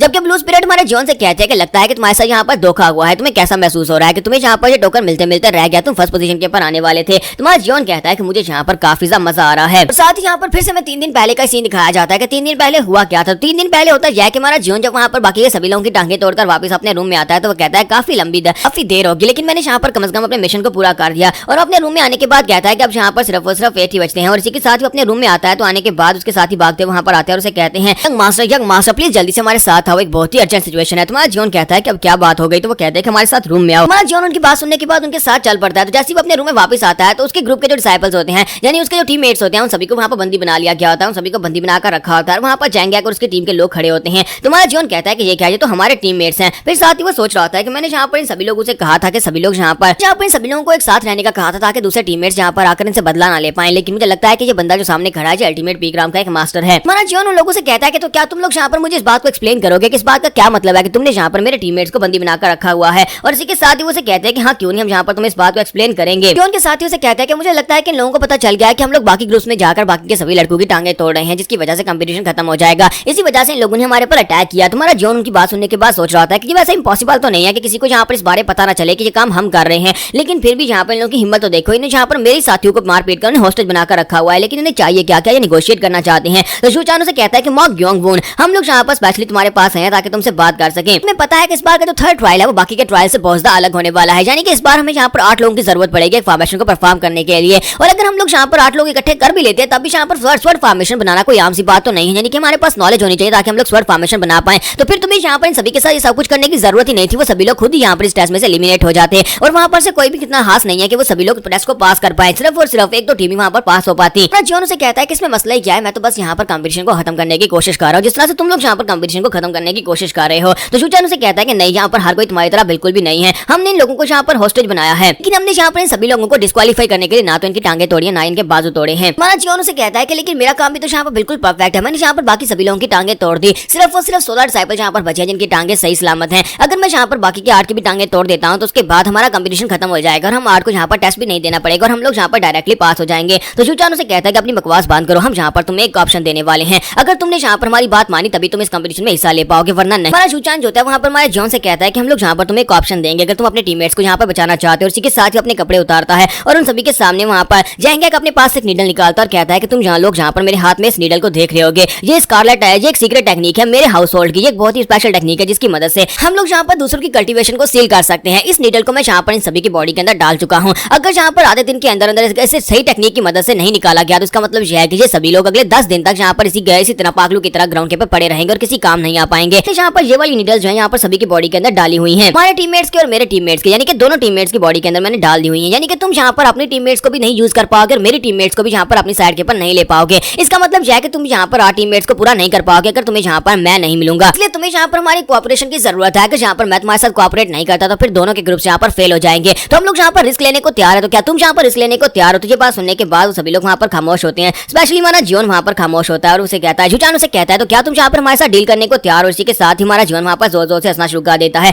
वो पागलों की तरह वहाँ पर जोर जोर से हंस रहा होता है, साथ ही अपनी पावर्स को रिलीज करता है, जबकि दूसरी तरफ से हमारा शूचान भी अपनी पावर्स को रिलीज करता है। तो हमारा जियोन उसे कहता है कि तुम्हें क्या लगता है कि मैं यहाँ पर तुम सभी लोगों को मार नहीं सकता? अगर मैं चाहूँ तो तुम सभी को यहीं पर मार सकता हूँ। लेकिन इसी के साथ हमारा जियोन जो होता है वहाँ पर शांत हो जाता है, क्योंकि वहाँ पर उसे ऐसा महसूस हो रहा था कि अगर वो यहाँ पर सभी को मार डालेगा तभी उसका गुस्सा शांत होगा, क्योंकि इसके प्लान को यहाँ पर फेल कर दिया गया। उसने बाकी के सभी डिसाइपल्स की टांगे तोड़ दी ताकि कंपटीशन को खत्म कर सके, लेकिन एंड टाइम के ऊपर आकर यहाँ पर जैंगैक और जूचाम इन दोनों ने मिलकर उसके साथ यहाँ पर ये चाल खेली कि उसने दोनों साइड के डिसाइपल्स की बॉडी के अंदर नीडल्स डाल दी हैं, की वजह से हमारे जियोन को वहाँ पर उनके सामने अपना सर झुकाना पड़ेगा। तो वो अपनी पावर्स को तो रिलीज करता है, जैसे वो अपनी पावर्स को रिलीज करता है तो सभी लोग बहुत ज्यादा घबरा जाते हैं। जैंगो को भी यहाँ पर समझ आ रही होती है कि ये लड़का जो है इसके साथ पंगा लेना बिल्कुल भी ठीक नहीं है, क्योंकि ये बिल्कुल है किलिंग डीमन की तरह है, ये बहुत ज्यादा पावरफुल है। तो इसी के साथ ही हमारा जियोन जो होता है वहाँ पर ज्यादा रिस्क नहीं लेता और उसे पता होता है कि उसे टेस्ट को पास करना है, इसी वजह से वो यहाँ पर उनके साथ डील कर लेता और कहता तो फिर ठीक है, मैं यहाँ पर तुम्हारी ऑफर को एक्सेप्ट कर लेता हूँ, लेकिन कल सुबह हम लोग यहाँ पर अपने हॉस्टेजेस को एक्सचेंज करेंगे, यानी कि तुम्हारे 4 लोग हमारे पास बंदी रहेंगे और हमारे 4 लोग तुम्हारे पास बंदी रहेंगे, और कल सुबह कंपटीशन स्टार्ट होने से पहले तुम्हारे 4 लोग में वापस मिल जाएंगे और हमारे 4 लोग हमें वापस मिल जाएंगे। और अगले दिन जहाँ पर उनका थर्ड ट्रायल होता है, जिसकी वजह से वहाँ पर वो 8 लोग जो होते हैं वहाँ स्वर्ड फॉर्मेशन को परफॉर्म करते हैं और दोनों टीम्स जो होती हैं वहाँ पर स्वर्ड फॉर्मेशन को परफॉर्म कर लेती हैं। तो दोनों टीम्स के वहाँ पर स्वर्ड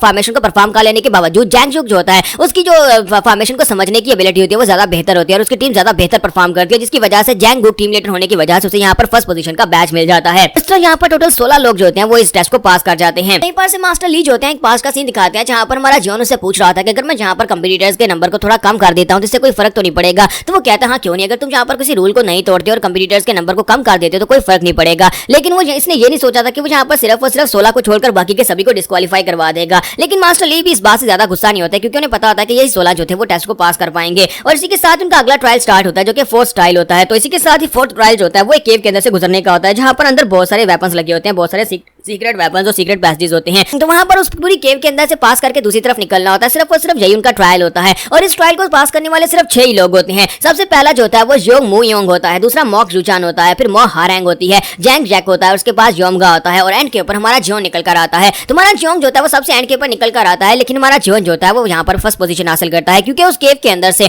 टाइम के ऊपर बाहर निकलना होता है, सभी के लिए वहाँ पर टाइम काउंट किया जाता है। और हमारा जियोन जो होता है वो बहुत ही कम समय में वहाँ पर अंदर से निकल कर आता है और उसे यहाँ पर फर्स्ट पोजीशन मिल जाती है। और वहाँ पर जो गार्ड्स होते हैं वो सोच रहे होते हैं कि आज तक किसी ने भी इस केव को इतनी तेजी के साथ पास नहीं किया, ऐसे लग रहा था जैसे कि यहाँ पर जो लड़का उड़कर अंदर से बाहर निकल आया है, जैसे कि यहाँ पर किसी भी चीज चीज से कोई दिक्कत ही ना हुई हो। यहीं पर जैंग जैक को दिखाते हैं कि जैंग जैक जो होता है हमारे जियोन के पास से गुजरने पर वहाँ पर महसूस कर रहा होता है कि मुझे लगता है कि ये मुझसे ज्यादा फास्टर है। मुझे लगा नहीं था कि ये मुझसे ज्यादा फास्ट होगा, लेकिन साथ ही वो सोच रहा होता है कि जब लास्ट टाइम ये मेरे पास से गुजरा था उस वक्त मुझे यहाँ पर एक फीलिंग आई थी कि अगर मैं इसका दोस्त नहीं हूँ तो फिर मैं इसका दुश्मन हूँ, अगर मैं इसका दुश्मन हूँ तो फिर मेरे बचने के चांसेस जीरो हैं। इससे पहले मैं कभी किसी ऐसे इंसान से बिल्कुल भी नहीं मिला, क्योंकि इसको देखते मेरी बॉडी मुझे यहाँ पर वार्निंग देना शुरू कर देती है कि इस बंदे से दूर रहो और कभी भी इसके दुश्मन मत बनना, वरना ये मुझे उसी वक्त मार डालेगा। और इसी के साथ ही फोर्थ ट्रायल जब खत्म हो जाता है तो फोर्थ ट्रायल के खत्म होने के बाद सिर्फ और सिर्फ 5वां ट्रायल बचता है। उन्हें सिर्फ और सिर्फ एक और ट्रायल देना है और उसके बाद ये सभी लोग जो है वो टेस्ट को पास कर जाएंगे और यहाँ पर दोबारा कोई ट्रायल देने की जरूरत नहीं पड़ेगी। उन सभी 6 बच्चों को अपने सामने इकट्ठा करते हैं और उनसे कहता है कि आप यहाँ पर से तुम्हें यहाँ पर 5वें ट्रायल के लिए जाना होगा, लेकिन उसके बाद यहाँ पर तुम्हें किसी भी ट्रायल को नहीं देना होगा। तुम में से सिर्फ और सिर्फ 6 बच्चे जो है यहाँ पर इस टेस्ट को पास कर पाए हैं और मैं यहाँ पर तुम सभी को कंग्रेचुलेट करता हूँ। 5वें ट्रायल को कुछ ही बच्चे पास कर पाएंगे, लेकिन फिर भी तुम 6 के 6 यहाँ पर हमारी टीम्स के स्क्वाड लीडर बनने के लिए बिल्कुल परफेक्ट हो।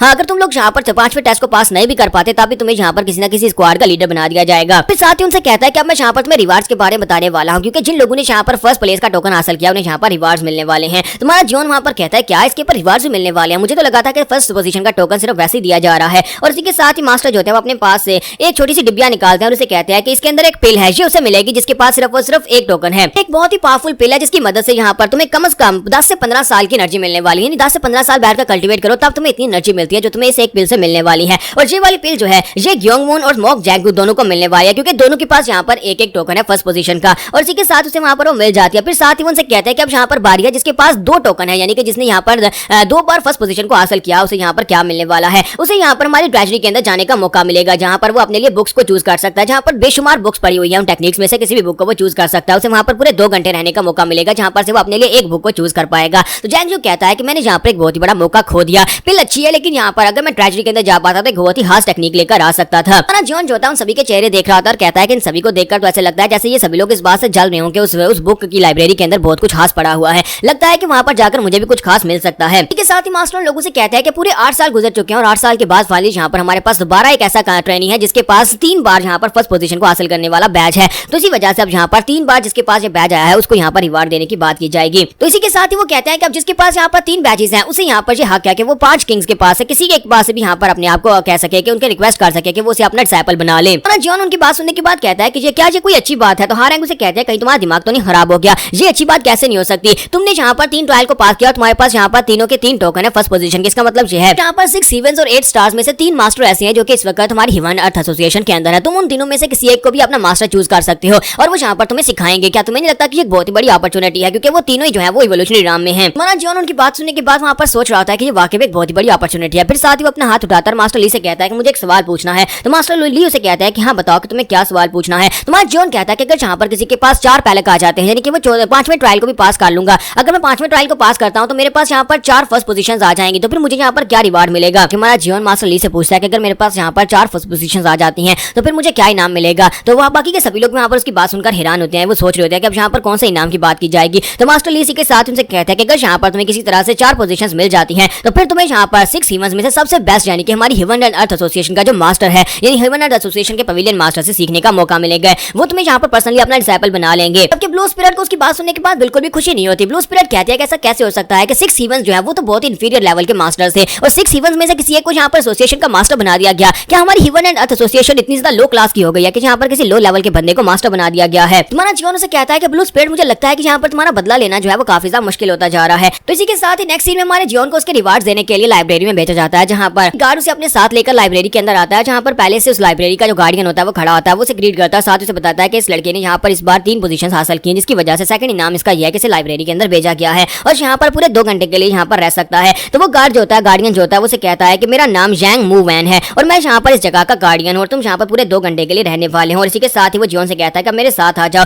जबकि जो सिक्योरिटी गार्ड होता है वो बाहर चला जाता है, तो जॉन उसके पीछे पीछे वहाँ पर चलना स्टार्ट करता है। तो वो उसे कहता है कि तुम यहाँ पर से अपने लिए एक बुक को चूज कर सकते हो, सिर्फ और सिर्फ एक ही बुक को चूज कर सकते हो, लेकिन तुम ओरिजिनल बुक लेकर नहीं जा सकते, तुम्हें सिर्फ और सिर्फ इसको कॉपी करना होगा। मैं यहाँ पर तुम उसे मेरे पास लेकर आना, मैं तुम्हें उसकी कॉपी बना दूंगा। और उसके बाद हमारा जॉन से कहता है क्या मैं यहाँ पर बाकी की सारी बुक्स को भी पढ़ सकता हूँ? तो वो कहता है हाँ क्यों नहीं, तुम्हारे पास 2 घंटे हैं, 2 घंटे में तुम जितनी बुक्स को पढ़ना चाहो पढ़ सकते हो, क्योंकि अगर तुम बुक को पढ़कर नहीं देखोगे तो फिर तुम्हें पता कैसे चलेगा कि तुम्हें अपने लिए कौन सी बुक चूज करनी है। तुम्हारा जीवन कहता है ये तो बहुत ही अच्छी बात है। और इसी के साथ हमारा जीवन आगे बढ़ना स्टार्ट करता है। तो मास्टर वू वैंग उसे कहता है कि यहाँ पर मेरी एक बात को याद रखना, अंदर जाने के बाद वहाँ पर राइट साइड के ऊपर एक ऐसा डोर है जिसके सामने एक रेड कलर की लाइन लगी हुई है, भूल कर भी उस दरवाजे को पार करके अंदर मत जाना, क्योंकि वो दरवाजा बहुत ज्यादा खास है। अगर तुम वहाँ पर जाओगे तो फिर वहाँ पर तुम पोजेस्ड हो जाओगे और तुम मर जाओगे। जीवन उसकी उसकी बात सुनने के बाद कहता है क्या वाकई में? तो वो कहता है नहीं ऐसा कुछ भी नहीं है, मैं तो बस यहाँ पर तुम्हें डराने के लिए कह रहा था, लेकिन फिर भी यहाँ पर वो डोर फॉरबिडन है, उसके अंदर मत जाना, वहाँ पर तुम्हारे काम का कुछ भी नहीं है। और इसी के साथ हमारा जॉन जो होता है वो दरवाजा खोलकर अंदर आ जाता है, तो वहाँ पर लाइब्रेरी होती है। तो जॉन कहता है कि अब मैं लाइब्रेरी के अंदर आ चुका हूँ, जहाँ पर तो बहुत सारी बुक्स है, अब मैं कौन सी बुक को यहाँ पर चूज करूंगा। ब्लू स्पिरिट से कहते हैं कि मैंने सोचा नहीं था कि यहाँ पर इतनी सारी बुक्स होंगी, लेकिन जहाँ पर बहुत सारी बुक्स हैं और 2 घंटे में तुम यहाँ पर इतनी सारी बुक्स में से कैसे अपने लिए सबसे बेस्ट बुक को चूज करोगे। ब्लू स्पिरिट से कहते हैं लेकिन जहाँ पर फर्स्ट फ्लोर के ऊपर जितनी बुक्स पड़ी हुई है सारी की सारी बेकार है, मैं यहाँ पर सभी को देखकर ही बता सकती हूँ। तो हमारा जॉन कहता है कि वाकई में? तो फिर मुझे यहाँ पर अच्छी बुक्स कहाँ पर मिलेंगी? तो वो से कहते हैं कि ऊपर जाओ, सीढ़ियां चढ़ के सेकंड फ्लोर के ऊपर जाओ। तुम्हारा जॉन जो होता है वो सीढ़ियां चढ़ के सेकंड फ्लोर की तरफ जाना स्टार्ट करता है, जबकि मास्टर मूव बैंक साइड के ऊपर खड़े सब कुछ देख रहे होते हैं और कहते हैं कि लड़का काफी ज्यादा समझदार लगता है। वो यहाँ पर अभी से सीढ़ियां चढ़ के ऊपर जा रहा है, उसे पता है कि यहाँ पर अच्छी बुक्स है वो नीचे नहीं है बल्कि ऊपर पड़ी हुई है। हमारा जॉन ऊपर जाता है तो ब्लू स्पिरिट से कहते हैं कि आपने पता है कि यहाँ पर हीवन एंड एसोसिएशन के अंदर जो अपनी लाइब्रेरी है उस लाइब्रेरी की लेआउट बिल्कुल सेम टू सेम ऐसी है, यानी कि दोनों को सेम टू सेम कॉपी करके बनाया गया और वहाँ पर भी सेम टू सेम बुक्स पड़ी हुई है। जॉन इस बात से और भी हैरान हो जाता है और कहता है कि यहाँ पर सेम टू सेम बुक्स रखने का क्या फायदा? तो उसे कहते हैं क्योंकि यहाँ पर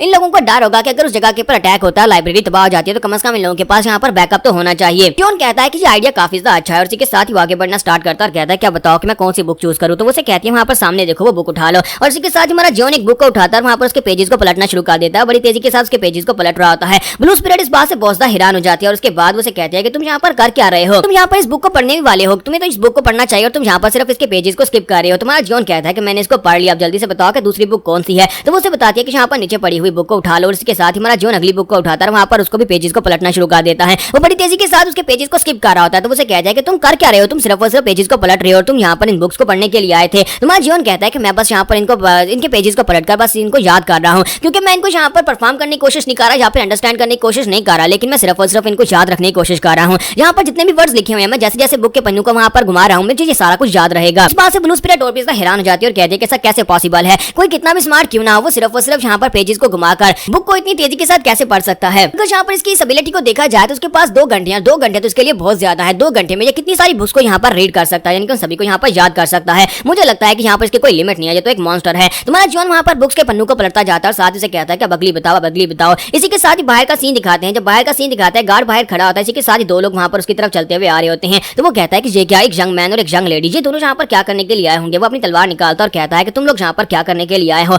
ये कार्ब्स ब्लड वैली की ट्रेजेडी है, तुम्हें यहाँ पर आने की इजाजत नहीं है। और इसी के साथ ही लड़का आगे बढ़ता है और उसकी तलवार को वापस उसकी म्यान में डाल देता है और उसे कहता है कि शांत रहो। देखकर लगता है कि तुम कार्ब्स ब्लड वैली के मार्शल आर्टिस्ट हो और तुम यहाँ पर इस जगह के ऊपर पहरा दे रहे हो, लेकिन शांत हो जाओ। तो इसी के साथ ही गार्ड उनसे कहता है कि बताएं कि तुम लोग हो कौन हो, यहाँ पर क्या करने के लिए आए हो? तो अपने पास से टोकन निकालता है जिसके ऊपर किंग ऑफ ब्रिलियंस लिखा होता है, क्योंकि वो किंग ऑफ ब्रिलियंस का डिसाइपल होता है। तो मुझे देखकर बहुत ज्यादा हैरान हो जाता है, कहता है क्या तुम यहाँ पर किंग ऑफ ब्रिलियंस के डिसाइपल हो? तो वो कहता है हाँ मैं यहाँ पर किंग ऑफ ब्रिलियंस का डिसाइपल हूँ, मेरा नाम योव वीसून है। और इसी के साथ ही अंदर का सीन दिखाते हैं जहाँ पर हमारा जॉन अभी भी वहाँ पर बुक्स के पन्ने पलट रहा था, बुक्स को बड़ी तेजी के साथ पढ़ता जा रहा था। ब्लू स्पिरिट से कहता है कि अब जल्दी जल्दी ढूंढो, अगली बुक बताओ। तो वो वहाँ पर अगली बुक बताती है और कहते हैं कि वो वाली बुक उठा लो। तो वो बुक जो होती है वो हाई लेवल की बुक होती है जिसका नाम सोन यॉन फुटवर्क टेक्निक होता है। तो वो कहता है कि ये बहुत ही खास किस्म की बुक है। वो तो ऐसे कहती है हाँ ये बहुत ही खास किस्म की बुक है, क्योंकि इस बुक के अंदर जो टेक्निक लिखी हुई है वो फुटवर्क टेक्निक है और वो हायर लेवल की फुटवर्क टेक्निक है, यानी कि तुम्हारी पीक राम से ज्यादा हायर लेवल की है। तुम्हारा जॉन कहता है कि वाकई में ये अल्ट्रा एडवांस मार्शल आर्ट्स है। उसी के साथ हमारा जॉन जो होता है उस मार्शल आर्ट्स की बुक को वहाँ पर पढ़ता है, उसके सारे पन्नों को पलटता है और कहता है अगर ऐसी बात है तो फिर मुझे तो यहाँ पर इसको सीखना चाहिए। और इसी के साथ हमारा जॉन जो होता है वहाँ पर उसको सारा पढ़ लेता है, फिर साथ उसे कहता है